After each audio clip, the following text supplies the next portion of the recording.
Fireball LALO may look like a couple of other attack strategies you see in the game, where it's really just bullying bases with epic hero equipment. But this attack strategy is far different, because have a look at this.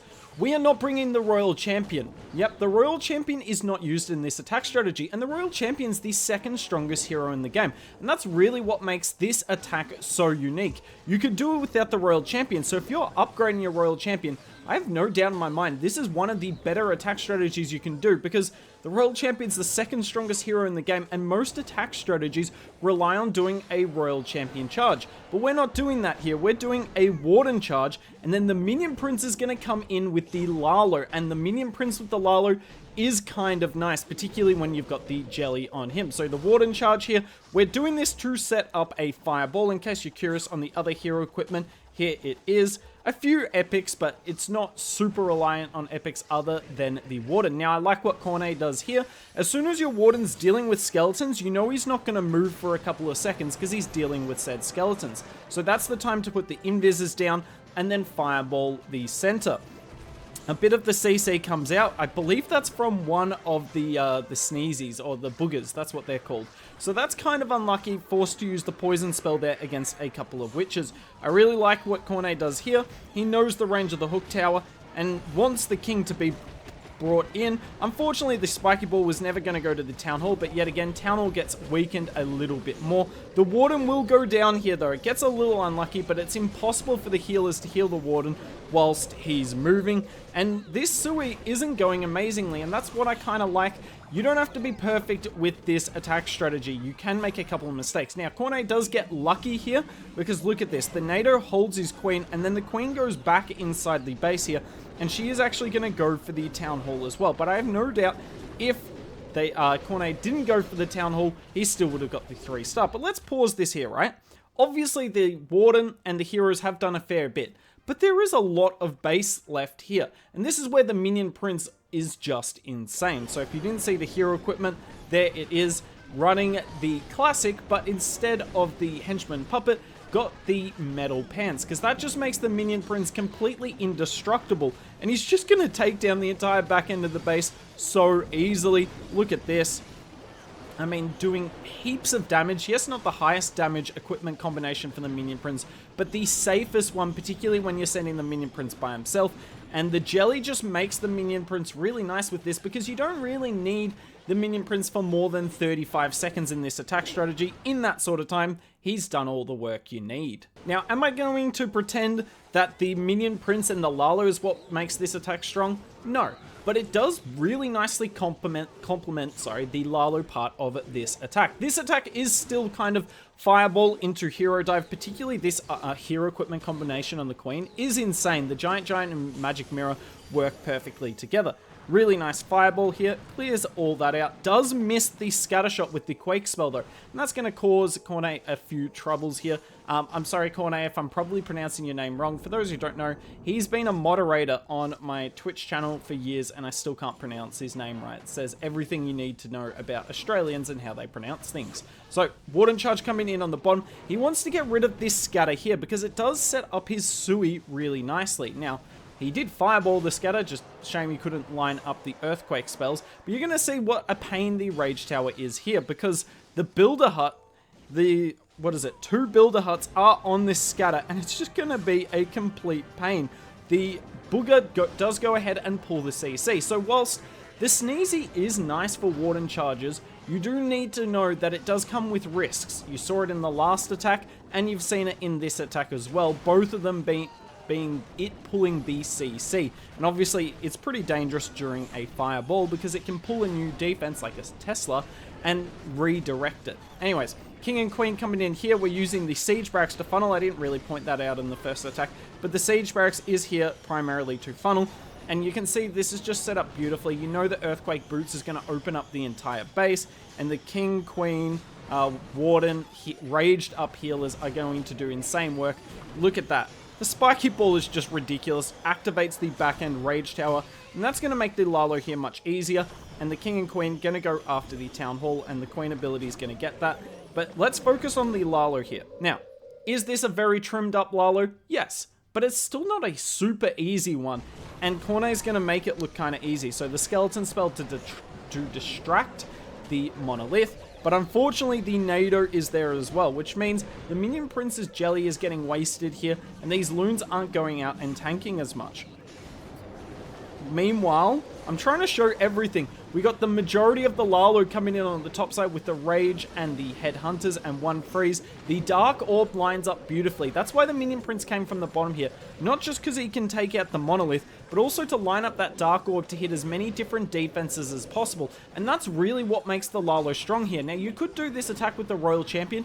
Maybe it'd be stronger, maybe it wouldn't. But I do like the Dark Orb. It has much better synergy with the LALO than the Royal Champion ever would. Now, I could show you 3-star attacks all day, and don't get me wrong, they are very nice to watch, but sometimes if you want to see the true strength of an army, you've got to show a fail. And that's what I'm going to do here, and that's something I'm definitely not afraid to do on the channel for you guys, particularly my own fails. We recently did the Super Hog video. I believe I failed twice on that. I had a bit of a laugh when doing that. Super Hogs are going to be really nice after the balance changes, as is this, because obviously the healer's getting a hero heal buff.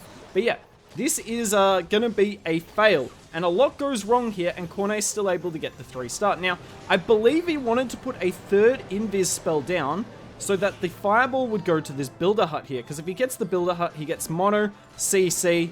I don't know if he gets that multi, but still, mono and CC is super nice, whereas getting that expo, it's good, but it's not elite value. Now, 2 of the fire mites jumped onto the healers. That's going to leave them on 1 HP. There's nothing more stressful than the whole rest of the attack knowing if one red air bomb surfaces, your healers are down. We're going to use the siege barracks any second now on the top side to funnel, and you can see why getting the siege barracks down early is important, because the Barb King here is actually critical to the fail. So we're going to get up the range of the Hook Tower here. Now, the Hook Tower range it's genuinely ridiculous. Like, it's almost OP, except for the fact that some of the time it helps the attacker. But it doesn't help the attacker here. Have a look at this. Did you see that? The Queen stepped in front of the King for a quarter of a second. Corne thought the King was going to get pulled. That's why he popped the Earthquake Boots ability. But the Queen gets pulled, and suddenly we're in a lot of trouble because we don't have the base as opened up. But also, the Queen is going to get taken down, even though she's got the tank. That is the Giant. It doesn't really matter much when all your troops are surrounded. Now, the Minion Prince is so nice for stuff like this. So, Corne does bring a couple of rocket balloons in this army. I think it's just to pick off like air defenses and stuff, and just anywhere you need value with them. It's a nice alternative to have. Minion Prince will go for the Town Hall in a second here. I'm trying to show you everything, because he does still try and properly LALO even without the Minion Prince here. But the Nado honestly stops him. If it wasn't for the Nado, those hasted balloons would have wrecked the scatter. Now, well done by the Minion Prince. He does take the Town Hall down all by himself. And then, really unfortunate, the jelly runs out. If the jelly lasted half a second longer, the Minion Prince would have taken down that scatter shot. Don't know how he would have dealt with any of these defenses, so I don't think it was a 3-star anyway. But so much went wrong in this, and it still nearly got a 3-star. The LALO was nice, if not for the Nado, and the Minion Prince, just by himself and a few rocket balloons, was able to take down the Town Hall. So you can definitely see the value of the Minion Prince in this.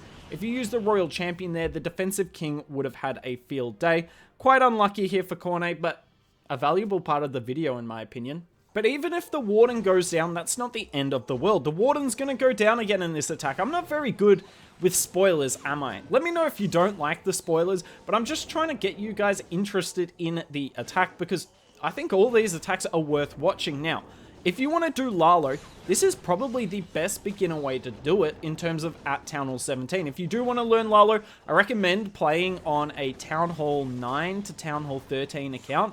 That's even as high as Town Hall 14. Beyond that, it's just not as strong because, I mean, spam is better, right? LALO, it's a bit too mechanical, and keep in mind, if you do a LALO, generally you use the Warden with the LALO, not here, but generally, and that means you can't have the Warden with the rest of your attack, and these days, it's better to have the Warden with as many troops as possible. That means, therefore, spamming. Warden doing his thing, tries to pull the Warden back, even with the freeze, but you all know what this King is doing. Ouch. Ouch, that is tough. But the skeleton spell here is going to help out. But yeah, in terms of at Town Hall 17, I don't really know any LALO armies that are better to be practicing old school LALO than this. You've got the Minion Prince as well, which is a really cool addition. But yeah, I don't know. You can do Royal Champion Charge into LALO maybe, but I don't think that's very nice. It's just, as soon as you've got a super wide funnel, LALO struggles. That was always the case at lower town halls. But at lower town halls, there weren't that many major targets on the base in terms of anti-LALO. At Town Hall 9 and 10, it was, well, Town Hall 9 it was Expos. Town Hall 10, you had 3 Infernos. Nothing else really did anything.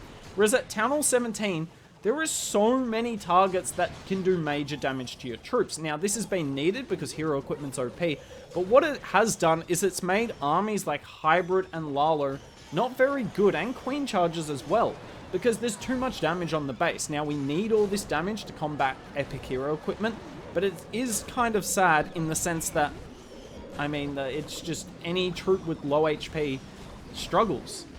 Absolutely struggles. Anyways, you can see the heroes actually take down the town hall. Isn't it insane to think his hero dive started up here, and without his warden, he got all the way to the town hall? Kind of ridiculous when you think about it. Minion Prince does great work.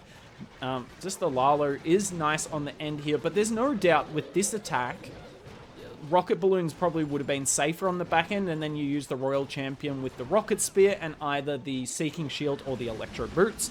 That definitely would have worked as well. And that's the reality of this army, right? It's a cool army. If you want to do LALO, it's probably the safest way to do LALO, but it's not as much about the LALO. I tried to show you the attacks. Cornet shared me 16 of these. I tried to show you the attacks where the LALO meant as much as possible, but obviously, there's only so much I can do in this Clash of Clans climate.